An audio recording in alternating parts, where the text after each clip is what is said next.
Recent టైమ్స్లో చాలామంది పర్టికులర్గా ఈ ఏరియా ఆఫ్ ద స్కిన్లో హైపర్ పిగ్మెంటేషన్ డెవలప్ అవుతుంది, బ్లాక్ స్పాట్స్ వస్తున్నాయనే కంప్లైంట్ చాలా ఎక్కువైపోతుంది. అందరికీ తెలియాల్సిన విషయం ఏంటంటే దీనికి కారణం హెయిర్ డైస్లో యూజ్ చేసే కెమికల్స్. ఇంకొక ఇంపార్టెంట్ విషయం ఏంటంటే పాస్ట్ డెకేడ్తో కంపేర్ చేస్తే ఇప్పుడు ప్రెసెంట్ ఉన్న సిచ్యువేషన్లో యూరినరీ బ్లాడర్ క్యాన్సర్ అనేది చాలా ఎక్కువైపోయింది. దీనికి వెనుకున్న కారణం హెయిర్ డైస్లో ఉన్న కెమికల్స్. హెయిర్ డైస్ యూజ్ చేయడం స్టార్ట్ చేసిన కొన్ని ఇయర్స్కి ఇక్కడ హైపర్ పిగ్మెంటేషన్ స్టార్ట్ అవుతుంది.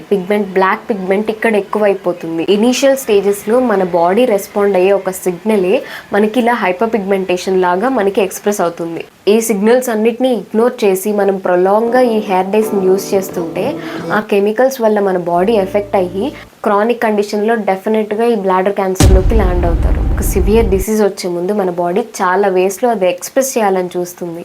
మనం వాటిలన్నిటిని ఇగ్నోర్ చేసి అది అలాగే ప్రొలాంగ్గా కంటిన్యూ చేస్తుంటే అప్పుడు మన బాడీ మెకానిజం ఇంకేం చేయలేక ఆ డిసీజ్లోకి ల్యాండ్ అవుతుంది. కాబట్టి ముందుగానే ఎవరికైనా ఈ సిమ్టమ్స్ అన్నీ హెయిర్ డైస్ యూజ్ చేస్తూ ఇది డెవలప్ అవుతుంటే ఇమీడియట్గా హెయిర్ డైస్ ఆపేయండి.